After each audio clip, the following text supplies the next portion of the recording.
Welcome to How to Set Confident Boundaries in 6 Steps, the ultimate course for people pleasers. We all know who we are, right? And I'm excited. So every week excites me, I have to tell you. Every week is like, oh, a new part of the Taylor system, or a new aspect, or new challenges. So I always feel really excited when the week comes.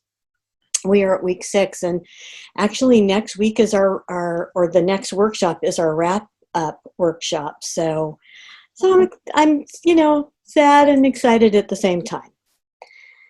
And you know who I am. I am your trainer. I wrote the book How to Say No Without Guilt in 6 steps. That's the paraphrase of that.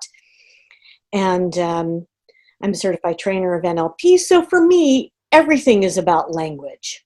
Boy, internally and as we speak it to the world, right? So I like to change up the goals every week, just a little bit, because I feel like our goals change a little bit every week.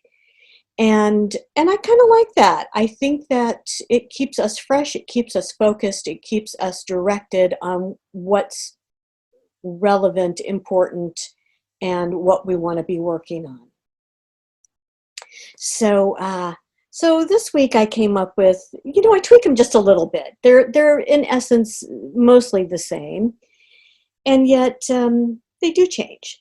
So for me, this is truly about living an empowered life. And an empowered life is always, always inclusive of self-awareness. And then what we do with those awarenesses once we become aware of them.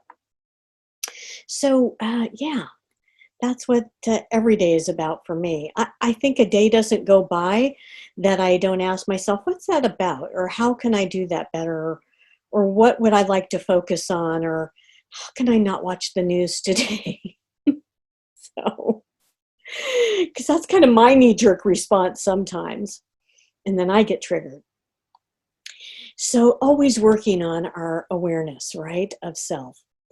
And really, of course, in the scheme of things, in the scheme of this course, it is always about becoming aware of our knee-jerk response to a trigger. And triggers aren't, I'm going to say this, triggers don't always lead us to something that was a yes or no question or request, right? Triggers can be about a lot of things. And by and large, they do lead us back to boundaries. So that's the bigger picture of that, right? It's not always about saying yes or no. But for people pleasers, it can be. Okay? And of course, this is work. It's what you signed up for, even if you didn't know what you signed up for when you signed up for it. But you knew a little bit, right? You knew it was going to be work. And so it really is about unlearning those negative responses, those negative behavior patterns that lead us to feeling those crappy feelings of anger and frustration, right? And replace them with new empowered choices and responses. So, and that's what we're going to talk about more this workshop section and session. So, of course, we are always working on confidently conveying our expectations of ourselves and others, and discovering what our boundaries are and our possible outcomes. Okay. So again, outcomes, that's what we're going to be working on this section, this segment, this week. Let's just call it that, okay? And of course, they are all part of the Taylor system of boundary setting. So I did want you to think about your homework from last week. And, well, it's a culmination of homework, right? And if you got this ahead of time, if you were in the class, you would have gotten this ahead of time. If not, if you're doing this home study, then you will have it now. And you can stop and think about this at any time and continue to think about it. This is always an ongoing process, right? We know that triggers are really the primary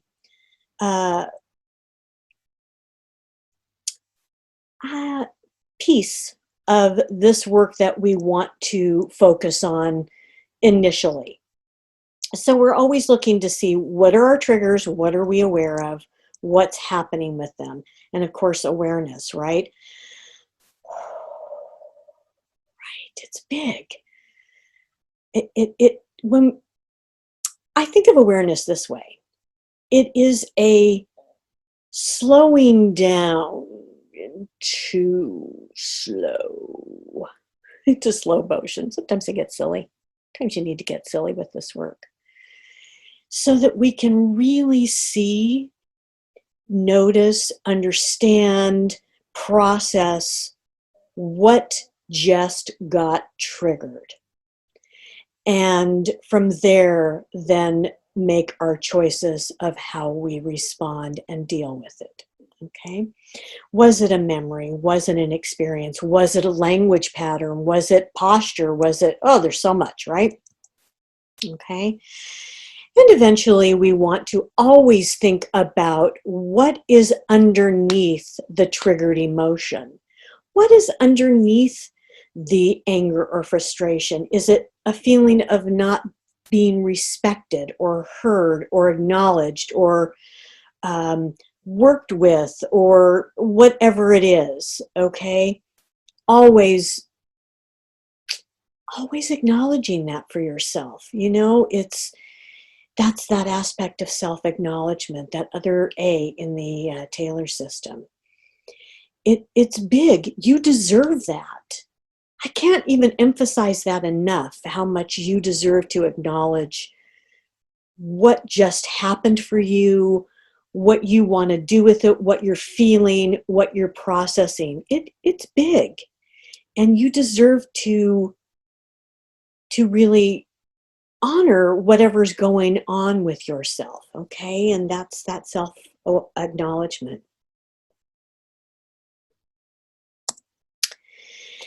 And always tuning into our intuitive response about something, anything. I really mean that, about anything, even if it's, should I turn left today or should I turn right? What is my gut telling me? Because this will help you to be more aware of any intuitive patterns that come up, even the simplest of things, so that you then have a series of patterns that you can rely on, okay, and responses that you can rely on. And then, of course, it's always just language. What do you say in your head? Sometimes that's the biggest one. We respond in such an unconscious way sometimes, in a nanosecond, that we're not even always aware that we've just had this mini conversation in our head about something, or we dismiss it if we even are aware of it. And I really want you to become more aware of that and in tune with that, and listen to it, acknowledge it, and honor it. So, and that's all that language that goes on that we tell ourselves. The reason being, of course, is that it gives you clues about what values have been crossed or stepped on or violated, or any number of those language patterns, right? Which leads us, of course, back to values. We are always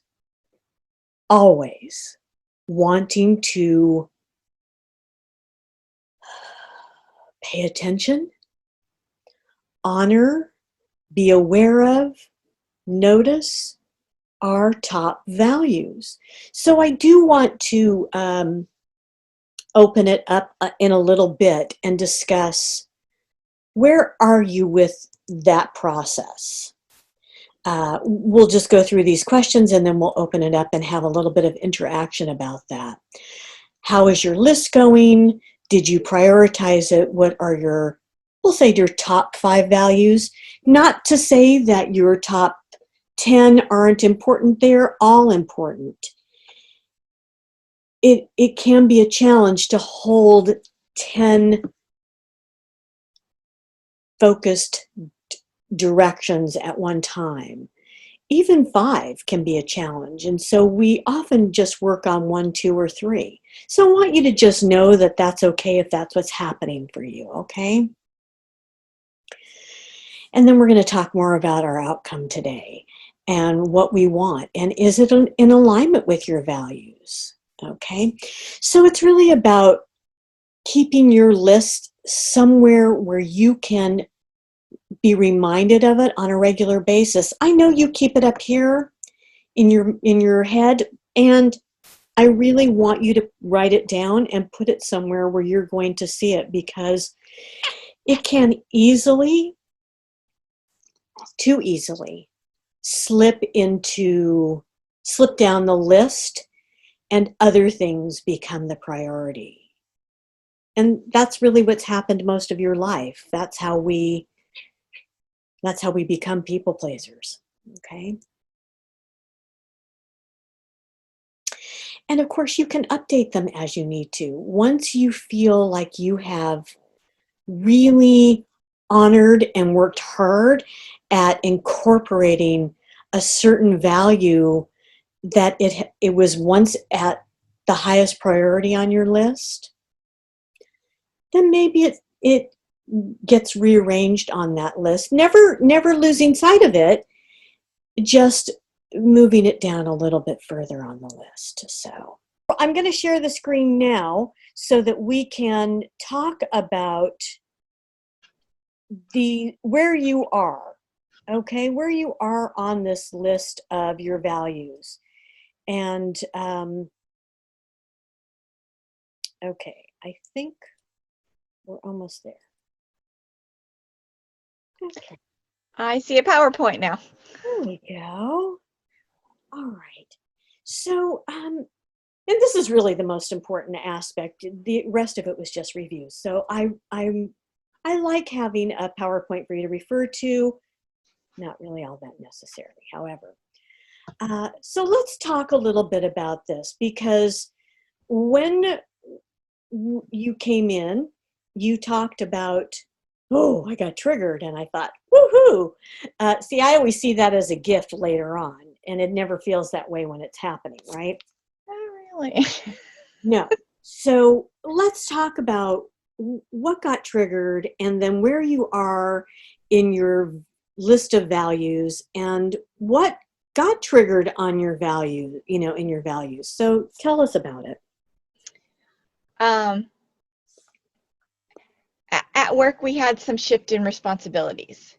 It was between, and there was two of us that had the same roles to support this one org. The other one, the other lady, is a very bubbly party girl type. Is really nice and everything, but has very little depth to her. So anyhow, this other, they shifted around the responsibilities, and my old boss had given me her responsibilities and moved her on to another place. My new boss came in and said, no, you're going to stay, Teresa, with your old job. You're not going to get anything new. You've been here for 3 years. But people like you get to stay with older, more mature projects, and people like this other woman get to stay with the younger, more hip projects. Okay.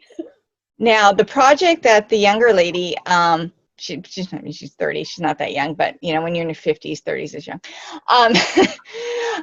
She said, so she stayed on this project, and she got the high profile stuff. She got the good engineering managers, which they took off of my team, put on this other team. She got all the glory. She had a small itty bitty team. I ended up with all the work, none of the glory. And I just came from a big event for my company where they just toasted the success of that project that I was supposed to have, that she got instead of me. So she gets the bonuses, she gets the glory, she gets everything because she's younger and a better brown noser than I am. And yeah, that hit so many triggers. And it's good to know that it is a trigger, that it was a missed opportunity for me. And there was nothing I could do about it. It was blatant favoritism to that. So, Wow, I was feeling triggered for you. yeah, and it wouldn't be so bad if this company announcement hadn't gone out to the world for the second time, but they really promoted this product this time. And it just brought back all those memories that I'm trying to let go of being aggravated. And it just brought it all back. My hands are even sweaty. I'm so ticked off right now. But I have to understand that my boss did put me in another team. It's not a fun team, but it's an interesting area to be in. It's actually cybersecurity. I got switched to that instead. It's a very good place to be, but it's always behind the scenes. There's nothing glamorous about it. It's behind the scenes, but it's very, very interesting stuff. So I did get a new opportunity, but when I realized that my new boss at that time had played favorites, it was just, it still brings up the trigger for me, because it triggers unfairness. It triggers a lack of there's no integrity there, because they were basing it based on the bright, cute, bubbly personality versus mine, because I'm more well-grounded. And yes, I am considerably older too, but I don't know if that played so much into a factor as then that I just didn't get the respect I feel like I deserved. And I didn't get that opportunity. It may have been an age thing, or it may have been a personality thing, but to me it wasn't a fair thing. So that's what triggered me. So it was a lack of respect. It was a lack of integrity by my bosses, my new manager, and it just to this day still makes me mad. Okay. Yeah, I know. And feel free to add more. I do want to ask you some questions, okay? Mm-hmm. So first of all, what values did it trigger for you? It's triggering my fairness value. I'm very much into fairness. Give credit where credit is due. If somebody works hard, and there's an opportunity coming up, the person that works the hardest, or that, is more senior, should get the opportunity, and not just the junior person because they're cute. That's hitting my integrity value. That's not. It's a job. It's a business. And at the end of the day, you should want the person who's going to do the best work, not the person who you think is the cutest in the room. Well, of course. But that's what happened. That's so my sense of fairness as well, which is very high on my list of values. Yeah. So do you have your list of values either with you, or do you just... I do. I have them on what I call my sticky notes, but I got to shrink my screen. Hold on. Where's that little button that says, okay, you can see the other stuff on your computer? Because I need to see my stickies. It's right on my sticky notes. Okay. Well, I'm going to have to wing it because I can't shrink the screen right now. That's fine. So here, what I'm hearing, so a couple things, and can we play a little bit with this, do a little bit of coaching and a little bit of training? Mm-hmm. Okay, because I think it's obviously going to be of value to you and of anybody else who's listening, of course. So first of all, I really want to acknowledge your self-awareness about all of this, because of course that is really sometimes the biggest part of the battle, right? As people pleasers, we would have stuffed it before, right? Right. And now you're aware of it, and you've I'm not going to say you've stuffed it, but you've put it somewhere until you can figure out what to do with it. Does that sound about right? Yes, I'm trying to deal with it and trying to let it go, and deal with it in a healthy way. Well, let it go as in mean stop being angry all the time. So, Well, here's the big aspect of this. This is I've heard this a few times in your language, and this is where I want you to pay attention. It's been happening. It happened a few years ago. It happened recently. It seems to keep happening. I hear that this is a repetitive pattern, right? Does okay. that sound about right to you? Yeah, happened about a year ago. So, yeah. Okay. It is it something that seems to recur? It's not just an anomaly. Some aspect of it sounds like it is recurring. Maybe not Okay. every day. No, it was the company announcement that got me. And they really promoted this particular project highly to the rest of the world.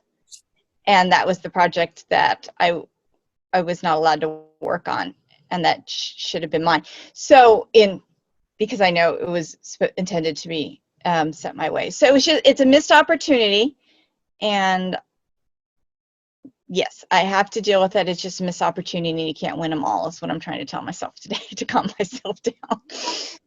Okay, that's fine. That's fine to start with. We'll start there. Um, Again, I really want you to acknowledge what your feelings are about it. Mhm. So, what are your feelings about? It's like it's pretty much what you've been talking about. When you're triggered, when you hit a big trigger, and this is a big trigger for me, anger, frustration. It's sad that I don't get to work with the people I'd love to work with. It hits all the major buttons for me Okay, because there are disappointments. disappointment. Hmm. It's usually those triggers, and then on a different note, it could be overwhelm, stress. Those are sort of the flip side of the coin. Okay, so what I want to ask you is, um, let's talk about why you think you need to put it somewhere, I don't know if I know. or get over it, or let it go. Well, I have to understand that this is where my triggers are, right? This is something that upset me. It is something that was out of my control, right? And then yeah, and I think I'm facing some also issues of age discrimination in this as well, and makes me kind of feel, like maybe I'm just too old. And then I think to myself, it's like, no, I do a damn good job. So, you know. Good, good. All right. So what I would invite you to do is to think about how you can go back to your boss, and we'll talk about this a little bit more in depth after I ask the question, Okay. and have a conversation about what is happening for you.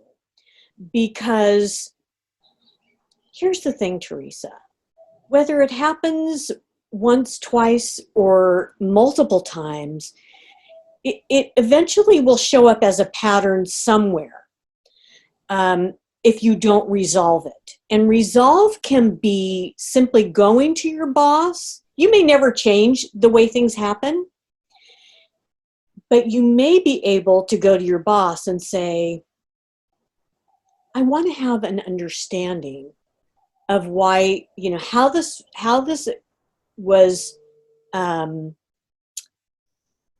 how you came to the conclusion of structuring it this way. Because I'm not sure if I've been clear in the past, or we've discussed this with, in my reviews and my goals. Part of what's really important to me is I need recognition. I need acknowledgement. And oh, by the way, there is no shame in asking for that.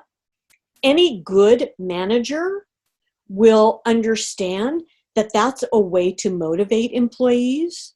Some people never need that. They just don't. They're internally driven. And I suspect you're a combination of both those things.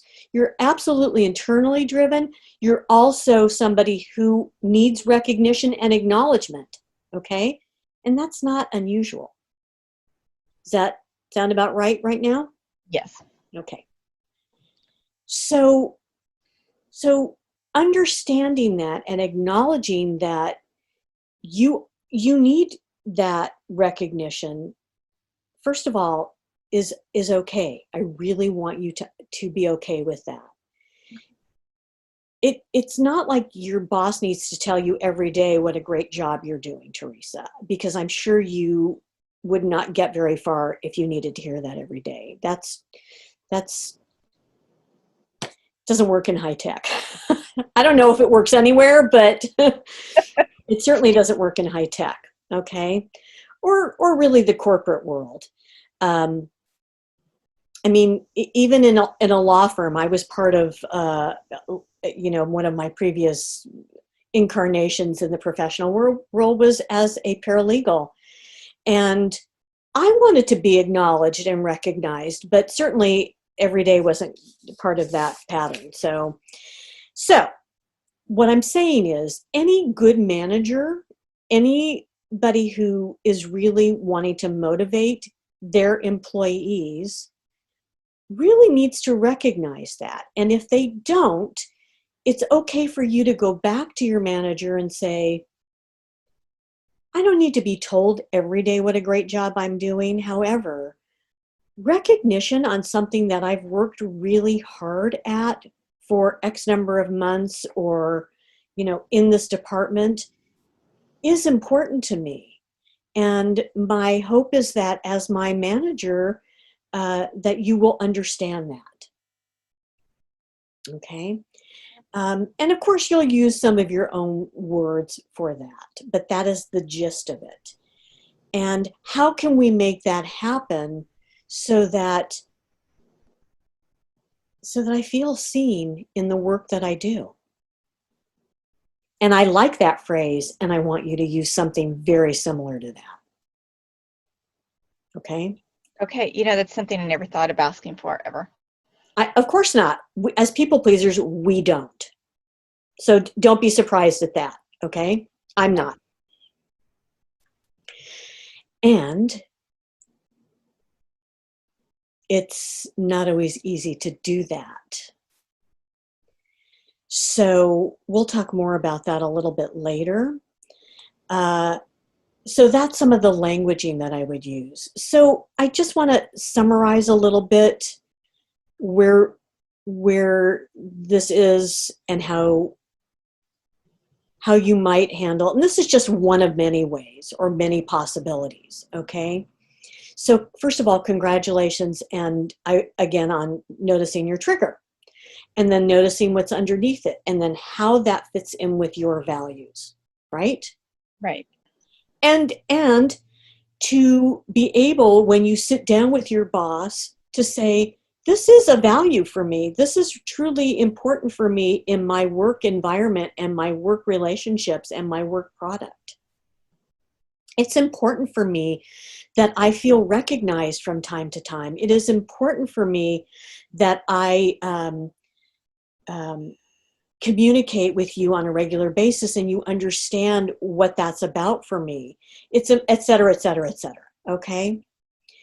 And that's a conversation. It ends up being a conversation. And relaying or conveying your values on the job. It's not something that is spoken about very often, I'm pretty sure, except at review time, right? Here's the goals, here's what you met, here's what you didn't, here's where you need to blah, blah, blah, blah, blah, and here's how we're going to do it. Well, that's very strategic, but it's not very connected as a relationship. And oh, by the way, you're in relationship with these people. Plain and simple. And while we sometimes forget that during the day, it sits with us later, like it did with you, is doing with you right now. Or at night when we come home and we take it out on somebody else. Sound familiar? Yeah. Right?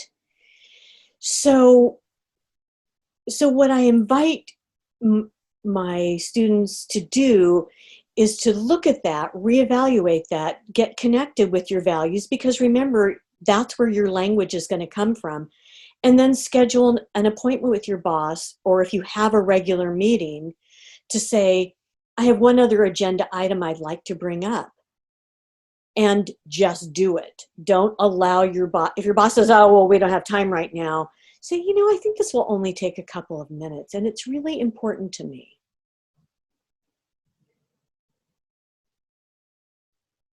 And be quiet for a moment, right? Again, as people pleasers, we think we have to continue justifying it. So practicing saying something and then being silent for a moment, it's a practice we have to work at. And then relaying, this was such a great project, and there's a part of me that felt really disappointed that I was not part of it, or was unable to be part of the big celebration, that I worked behind the scenes in it, and I felt really, I felt some disappointment about that. Mm-hmm. Okay, so that is how we learn to convey what's going on, right? It's always from our values. And sometimes you will have the aha that this has been a pattern right along that needs to be addressed. And sometimes you'll be, okay, maybe it is just a one-off thing. If it's a pattern, I'm going to tell you it's going to continue to be a pattern until there's some conversation, some recognition by the other party, and you come to some sort of an agreement moving forward. Okay, does that make sense? Yes. Okay, it will just continue to be a pattern because, okay, there you go. Because you're not speaking your truth, plain and simple. All right. Okay. Big. It's big. Work feels like it's the majority of our life, right? Or at least it has what we focus on a majority of the time, because even when we're not at work, it permeates other areas of our life, which is another whole conversation in my world. So just because I think it's a cultural aspect, especially in Silicon Valley, but not just in Silicon Valley. Anyway, that's another conversation. So was that helpful to think about not just the language, but sort of the long-term impact? That's what happened in the past. It's still sort of happening, and I want you to think about it as it's a trigger that will continue if you don't work at resolving it. That make sense? That makes sense, yes. All right. Do you feel like you need any more coaching on that or conversation about that? Or do you have any questions about that? In order to speak my truth about this, I switched bosses yet again, so I have to figure out a way to actually resolve this so that this stops triggering. So I have to think about that. And that's good. I invite you to really sit and do that. This is, correct me if I'm wrong, is this the new boss that... I just got this boss about 6 weeks ago. So this is a newer boss, and he seems more fair than the last one. Okay. Is it a regular sort of rotating thing where you get new bosses like this? No, I've been at the company for 10 years, and I had the same boss for the first 7. Then I had another boss for 2.5 years. And the switches between those managers is where this situation came in. And then several weeks ago, I switched again. Okay. This is actually good information. Not that you will know this, but I'm going to ask it anyway, because you may. is there a chance that this might rotate again? Is this just a reorg in the company, in the unit, in the organization? Is our reorg still happening? What's happening to the best of your knowledge? Oh, I think, are you there? I think you froze. Darn it. All right, we'll wait.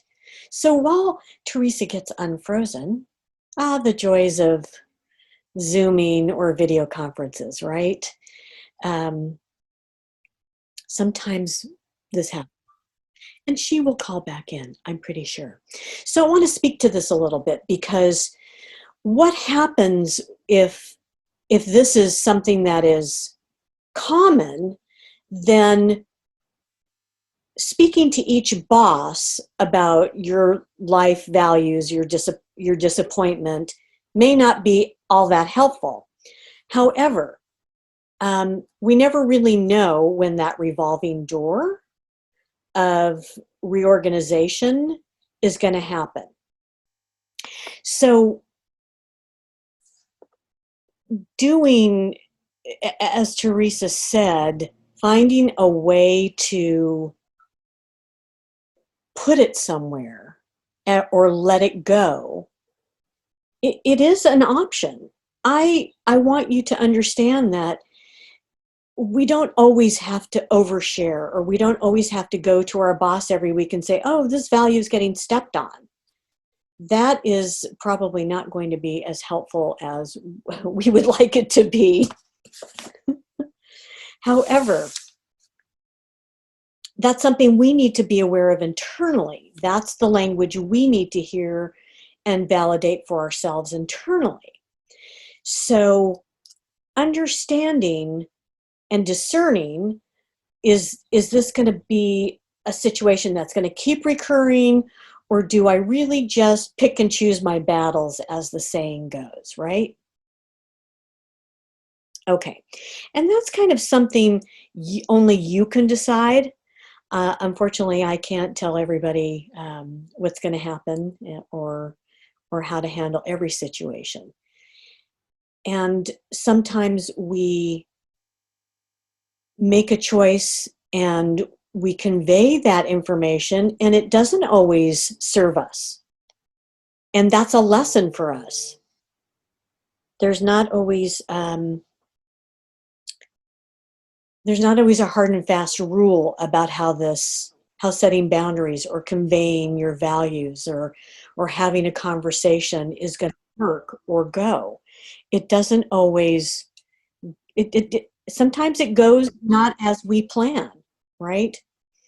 So, so what I was saying, Teresa, well, maybe you can remember what you were saying when you, hello. Hi, my internet crashed. I'm sorry. I interrupted you. Right. I was having a conversation with the audience. So what I would say is, where did we leave off with you? Do you remember? You were asking me, let's see, you were asking me, have I discussed this enough? And I was saying that I need to sit down and think about it more on how to resolve this issue. And you said it's a good thing to sit down and think about it. And that's about when you cut off. Okay, that's perfect. That's actually perfect. Well, everything's perfect in my world, when it's not, except for when it's not. So the reason I say that is because there are times that we just have to pick and choose. Will it serve me or serve the greater good in my world at work to have this conversation with my boss? If my boss is going to, if it's going to be a revolving door, sometimes you just bite the bullet and find a place to put it until you have a more resourceful place to work from. This actually goes into our topic for today, which is outcome. Okay? Outcome and response. So this is perfect timing, because we have to discover, what is the outcome I want for myself? If this is a regular ongoing pattern, then that may require deeper introspection, right? Where is it showing up? How do I deal with it on something that seems to be recurring, right? And it often doesn't matter whether it's the boss or a partner, patterns overlap. If you feel a sense of injustice, if you feel unheard or acknowledged at work, chances are you're feeling it in other areas of your life. And so resolving it in one place will impact another, okay?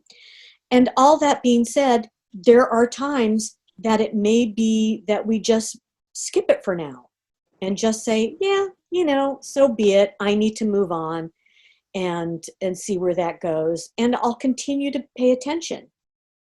And if paying attention shows me down the road that this is a consistent pattern, then I need to step into my boss's office and have that conversation, or I need to have it with my partner or my children, or fill in the blank, right?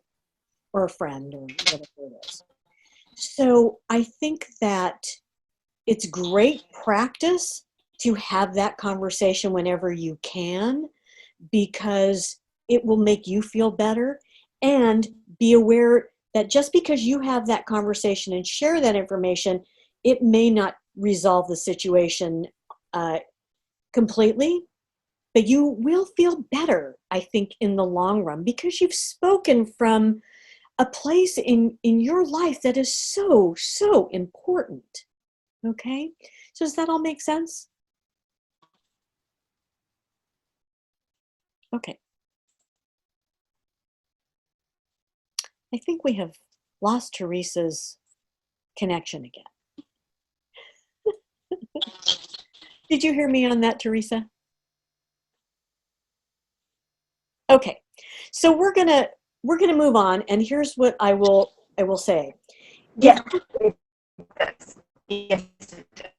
I just muted myself. So, but So does all that make sense about what we choose? And you can remain I'm unmuted. here. I'm here. I did. I heard you. I just had to take a moment to. Okay, this is so weird. I feel like I can hear your dial-up.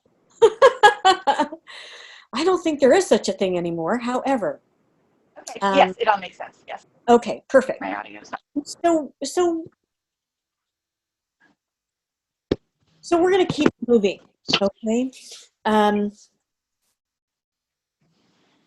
let this settle in for you, all right? And think about Thank you. it. All right. It's, you know, it's funny. There's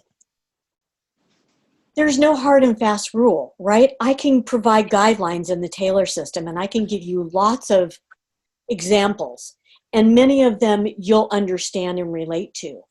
And some of them then you'll experience the unknown, where a boss is like, I don't give a crap what you think or say, do your job. And then what do? Then you have to reevaluate, is this where I want to stay, right? It's sort of a pathway. So there is resolution in some ways, and then sometimes there isn't resolution. So this is where we're at.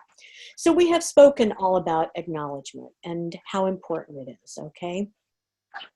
As we know, bottom line, I don't care who you are. I can say with, I'm going to say 99 and 9/10% certainty that every person on this planet wants to feel heard, seen, acknowledged, because it is a show of respect. And by virtue of being a human being, we deserve some kind of respect, right?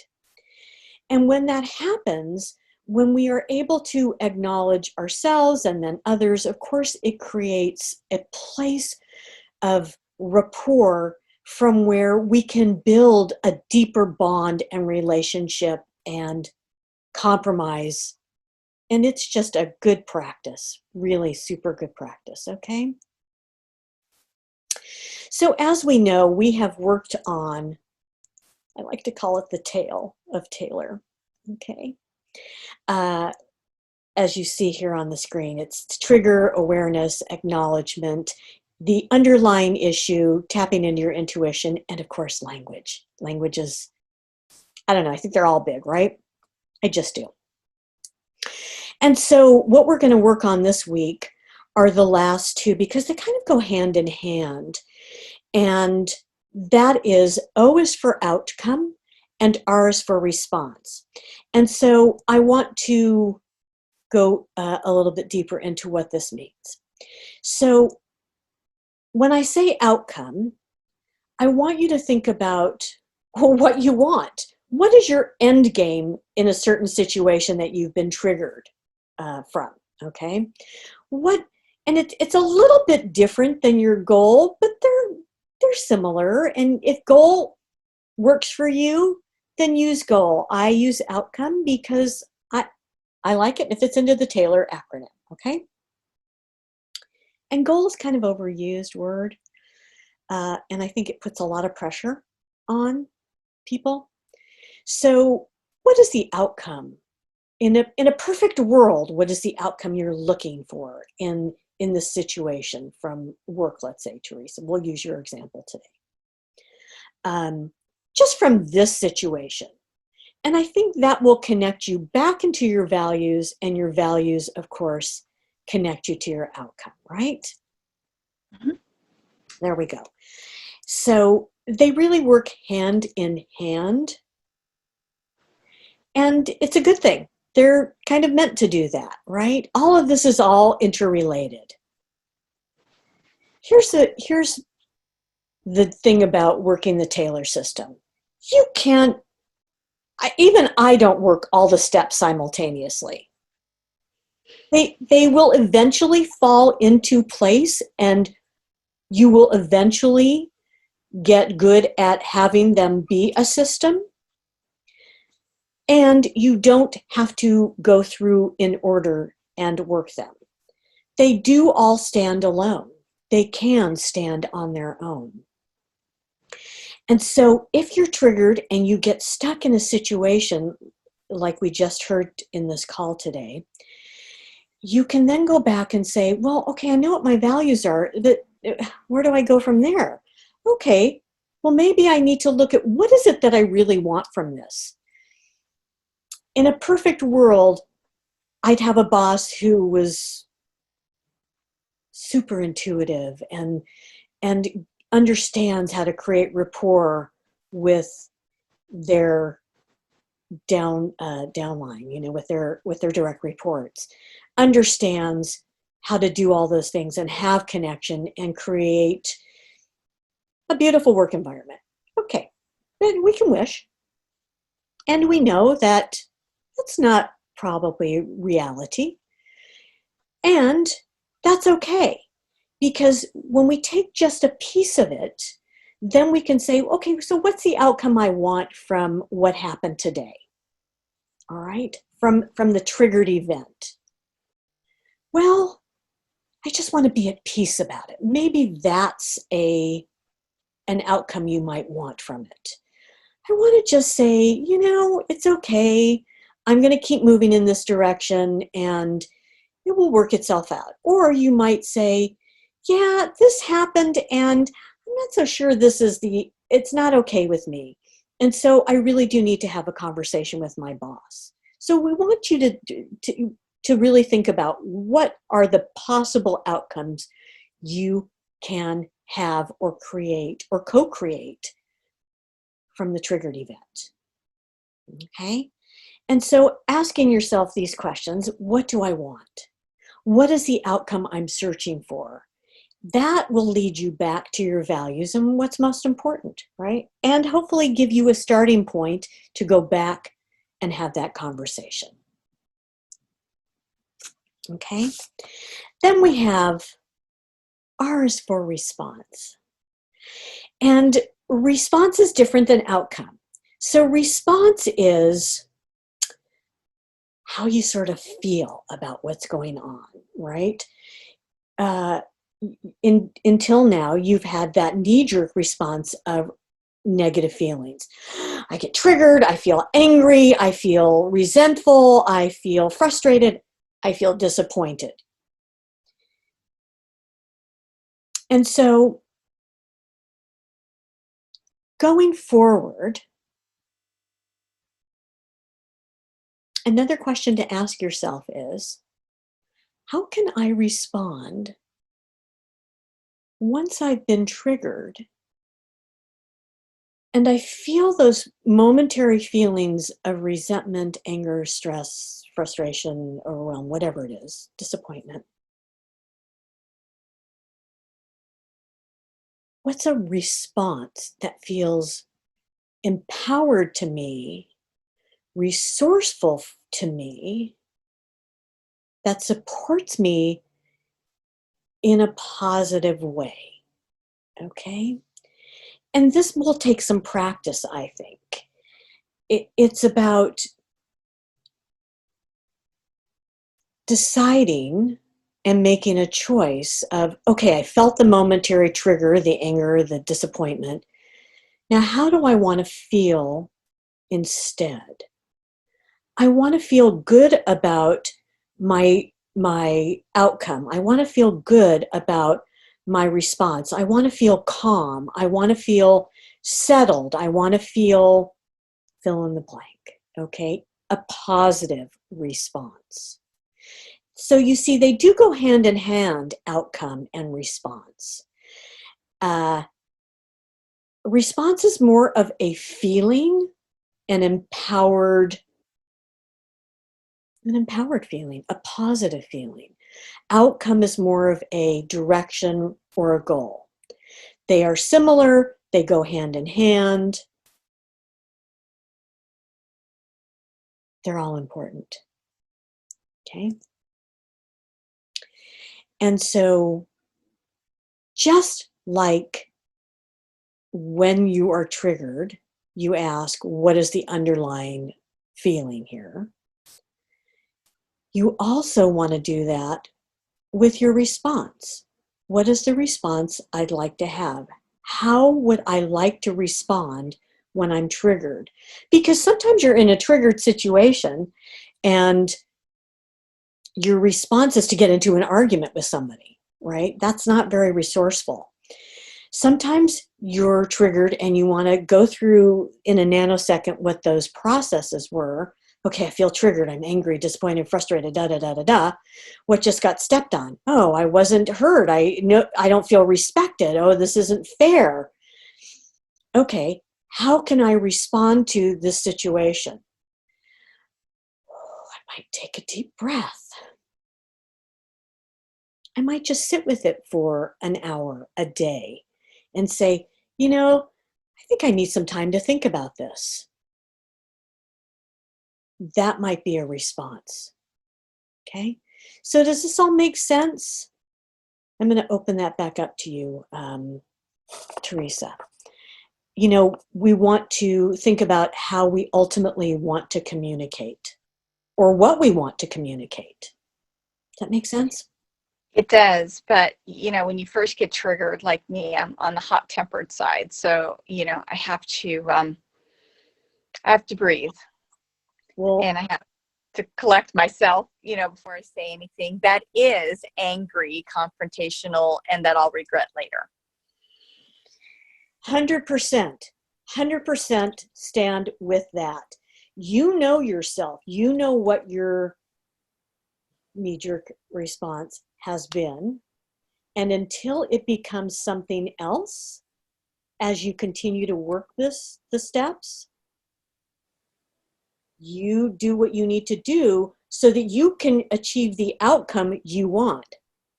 And if that's walking away, taking deep breaths, do that, right? Right. So, but then it comes to the other part of the response you do want. And that's usually not something I think of. Usually it's first get control of my temper so I don't say anything that I will deeply regret later. But then I don't stand up for myself, being a people pleaser. I don't silence is a lot of times my response just because I'm more afraid that my temper's going to get the better of me and I'm going to say something, mean. So, and I can say things that are very mean and I try never to do that. but I don't know how to respond in a positive way, or in a more, I don't know if it's positive, but in a way that is standing up for myself, or I don't know exactly how you want to put it, but it's usually a non-response for me, just because I'm more worried about my temper and not having control of it. I do understand that. And there's kind of two sides to the coin. People either go inside and internalize it, or they respond outwardly with not resourceful behavior. Mm-hmm. I think neither of those are terribly supportive to you, and they are still your knee-jerk response, and that's okay. That's okay for now. Again, yeah, go ahead. So the question you're answering there, what is the response you'd like to have?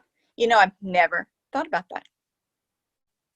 Never. I always think about the responses I don't want to have, and I take time to think. So that's a question I'd have to ponder on, because like in this situation, that I'm in right now, and I'm a lot calmer now, it's like the response I'd like to have, I would just like, I think right now, if I were to talk to my manager, my former manager who did not give me the opportunity, it's like, I know you passed me up on this opportunity for whatever reason, but I want one of those opportunities where I can get recognized, where I do something that is highly visible to the customers and is very good for the company. And I want one of those projects too. I mean, you gave it to the other person. Okay, so you did that, but what can I do so I can get one of those opportunities myself? Because that's what I really want. Okay. Perfect. And so I would invite a conversation like that. My caveat is always, don't bring anybody else into it. Okay. Okay. It doesn't come across. It can be perceived as sour grapes. And while there is probably some truth to that, it doesn't support or serve you to come across that way. Does that make sense? Yes. Okay.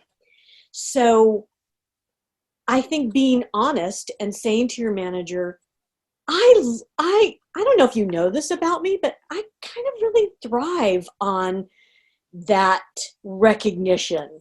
And, when I thrive, I do better work, and, it benefits everybody. So I really am requesting that you consider me for that for the next one, so that I can shine for myself and for you and for the company.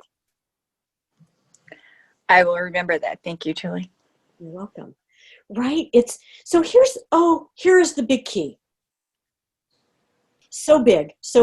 If I haven't said it, I will say it now. And if I've said it, I will say it 100 times more. You cannot achieve the outcome you want in a response that you want if you are sitting in your triggered emotions. You can't. It's an unresourceful place. It's just that. All you can be is just in that place of okay, of muck, because sometimes it feels like muck. And so that is what is so important. And so I honor your awareness to say, I need to walk away and get control, because you cannot respond and achieve what you want, which is an alignment with your values, being an adult, and achieving the outcome you want when you're in those triggered feelings. Okay? So really good awareness. And if that means walking away for a day, a week, a month, there is no rule that says, there's no rule anywhere, okay, that says I can't come back and renegotiate this. Okay? In fact, the rule is I can come back at any day, any time, any later date, and reevaluate this with my manager, my partner, my friend, my children, whatever. There's no time limit. So That's an unusual thing. Usually you think there's time limits. I got to do it right away. Or, I've got like this small window where I have to react, or I have to say something, or people are going to think I don't care. And that's exactly the point. That's what gets you into trouble, or us into trouble as people pleasers, because it's this continuing knee-jerk cycle of coming from a place that is crappy, right? Mm-hmm. It's not a resourceful place. So take all the time you need. Take it all, and then you go back to that person and say, I want to bring up something that has been on my mind for a while, and I really wanted to wait until I had the information, the language, the place of, you could be honest, the place of calm, so that I can communicate in an adult way so that we can resolve it. Nobody's going to think that's bad. They're going to be like, phew, so glad you waited, right? Yes. Yeah, that's it. That's an excellent tip. Thank you. Because I always think I have to do things right away, or I have to say things right away, or the opportunity's gone. But it's not. It is not. And it will serve you better to stop that knee-jerk response of thinking you have to respond right away when you do not. That is, in some ways, one of the biggest tips, right? Big tip, big tip. Okay. Mm-hmm. All right. See, what gets you to respond in the way you want? If it's waiting, it's waiting. All righty, let's see where we are. So first of all, are there any other questions about this, about anything, before I move to what is ahead? Not off the top of my mind. No. Okay, perfect. I'm sure there will be, and that's perfect. Yeah, but I have to I'm still processing all the things you're saying now. So Yeah, there's a lot to process. yeah, this isn't lightweight stuff. Yeah, this is undoing conditioning. Like, you have to react now and say something now, or the opportunity is over. And, that makes you feel like when you're in that, like you said, that triggered state, and that is not the best time to respond. And so it takes practice to stop that knee-jerk response. Yes. Okay, these are all behavior patterns that we've had for most of our lifetime. Mm-hmm. It will take conscious work in doing them, which leads me right into this topic of what's ahead. Because now that you've been introduced to this Taylor system and to all these steps, I ask, what are you going to do with it, right? And don't answer that just yet. That's a pondering question, right? It is a process. This will take time. This will take work. It will mean sometimes falling down and getting up and trying it a different way. It will require you to do ongoing work and a commitment to practicing these steps. So I want to share an option that I have created for this. And before I get to it, I want to tell you why I created this. When I did this work of my own, it took me a couple of years to incorporate this into my life, okay? I don't expect that necessarily for anybody else, because I've created that system. However, it does take a while to integrate. And so what I've learned is that there needs to be a level of ongoing commitment to master these steps. A level of, you can't just read the book. You can't just come here. You will make changes. You for sure will make changes. I guarantee that. I can hear it. I can see it. And then what happens when the class ends, right? And I started thinking about that, because it's a value for me. I don't want to just teach somebody and walk away and say, okay, you're on your own, because this work is too big. It is too big to expect you to do on your own. You need ongoing support in order to make the changes that you truly want to make. And if you're not sure if you want to make those changes, then what I say to you is go back to your list of values and see what's on them. Is it creating the kind of life that you want to have? Whatever that is, it will be different for everybody. You wouldn't be here. You wouldn't be taking this class. You wouldn't be doing this work if there wasn't a level of commitment to changing your life and living it in a way that feels so much better than it has been in respect to being a doormat or a people pleaser. It's just kind of that simple, I'll say, okay? And yet at the same time, it's not that simple. So I created a plan, okay? And it's, as you may see, it's called Master Your Boundaries, Master Your Life. And it is a mastery program of this. It is 3 months of ongoing exercises and support so that we can truly deepen the integration, have it make sense,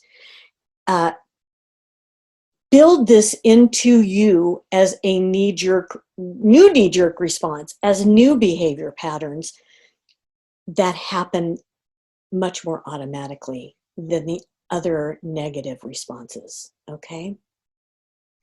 Because here's what I know for sure.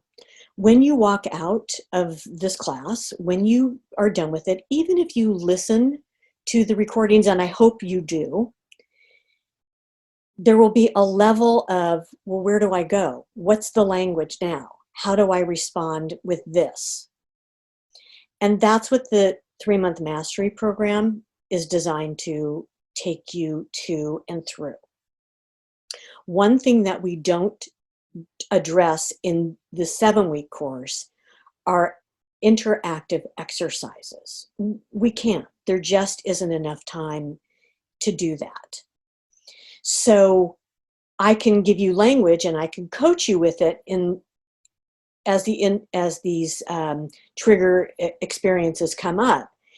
And yet, until you do the interactive exercises, you're sort of stuck there, okay? And I don't want you to be stuck. I didn't create this for anybody to be stuck. That's the whole point of this work. I created it so that you can transcend it and grow. I can tell I'm a little bit passionate about it, right? So that's the beginning of this. It is a 3-month program. Here's what's included, okay? There are 2 group calls per month where we do virtually nothing but interactive exercises. I mean, there's other conversations that take place. This is what is going to get it into your cells, into your body as new automatic knee-jerk responses, new positive behavior patterns. You have to do these exercises, okay? It's practice. It's simply practice. There will also be one 30-minute month exclusive, it's just you, where we sit and talk about what are your challenges, and we do nothing but coaching, problem solving, whatever needs to be done during that time period to support you through your challenge, whatever it is, okay? And I like doing those. I like doing it. I mean, this was a perfect example. It will be more of this regularly, once a month. So there'll be 3 of those. And then, of course, you'll get all the recordings so that you can go back and re-listen to them and practice getting it into your bones and into your body and into your psyche and into your mental, capacity as your new knee-jerk response. Boy, that was hard to say. So I want to submit this as an offer, and all of this comes up to just, you know, almost $2,000 of value of my time and the time of the exercises and the calls. And, and you know, I want to give you incentive to do this because it is so important. It is crucial for you to complete this process. It's not 6 months, it's not 9 months, it's not a year. I struggle with long programs like that. I don't really think they're all that necessary. Maybe time will tell differently. I like a 3-month program. So I'm going to invite you to think about this, and we will talk over the next week. And because we have your individual session coming up, and see if this is the right fit for you. Okay? So I just wanted to put that out there. This is the program as it goes forward. It's not, you know, $2,000. It's half that price. And if you need to do payments, we can arrange that too. So that's what is ahead. All right.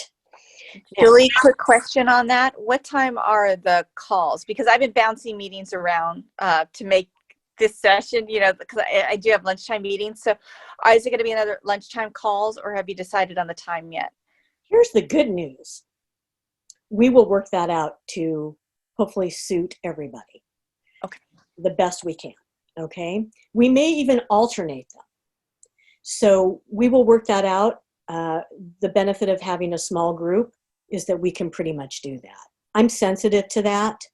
We may do them in the evening, early evening, or I am not a morning person, so it will not happen then. I can guarantee you that. Okay. We will work it out. Okay. So yeah, that's to be determined. So thank you for asking that. Whew, okay, need a little air. All right, so I want to just wrap up here. I'm respective of time. Questions, which you did. And now we are on to homework, which I'm going to say is kind of simple and yet not. Where do you want to go from here? I really want you to sit and think this through. This is hugely important. It's hugely important to you, okay? To you. How can you keep this momentum going? Because I promise you, I've seen it happen too many times. If we don't do this ongoing work, you'll get something. You've got something. I have no doubt of that. And yet there's more, so much more. Okay. And you know, you have to discover what's in alignment with your values. And as I said, you took this training for a reason. What does it serve for you? How does it serve you to maybe stop or to go forward? I think these are questions you have to ask yourself. Okay. So really, that's the homework. And obviously, always to keep working the Taylor system and its parts, right? So any last questions before we end for today? Yes. No, I think you've given me quite a lot to think about, enough to work on, and I don't have any follow-up questions. Good. Good. Definitely. I will send out the link when I send out the link for the recording for this.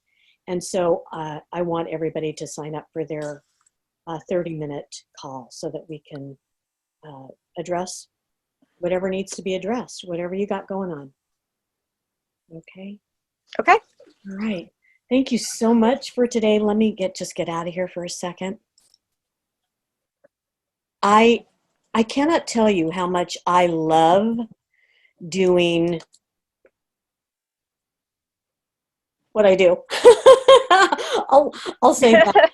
And for you to bring and to trust me and to bring your challenges today, it was just great. I thank you for doing that. I appreciate it. So Well, I'm glad, because most people, it just seems like I'm ranting, but at least you appreciate it. not at all. Not at all. Some good. So we will talk again. But that's what I'm learning. Yes. Good. That is what I'm learning, right? And I take this course, and the whole part about how do you want to respond, that what response do you want is the part I'm going to go think about, because I'd never thought about that before. So that's just, it's definitely going to make me think. So I appreciate that. That is really thought provoking for me. I hope all of it's been thought provoking. But some will be more than others. It is.